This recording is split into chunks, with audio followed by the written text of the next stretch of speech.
Welcome to the Slop Farm. Enjoy the video. In this video, I will explain how to use a walking frame with wheels. First, let's ensure your walker is properly adjusted for safety and comfort. Stand upright and let your arms hang naturally. The hand grip should align with your wrist crease. This typically results in about a 15-degree bend in your elbows when holding the grips. Always check that the brakes engage smoothly and securely before you begin walking. Now let's get moving. Begin by pushing your wheeled walker forward about one arm's length. This provides a stable base for your next steps. Next, step forward with your weaker leg, placing your foot between the walker's back legs. Then, bring your stronger leg forward, aligning it with your weaker leg.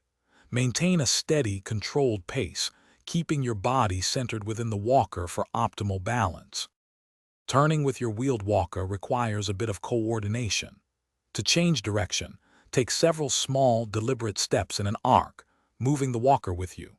It's important to avoid twisting your torso while your feet remain stationary. Instead, move your feet and the walker as a single unit.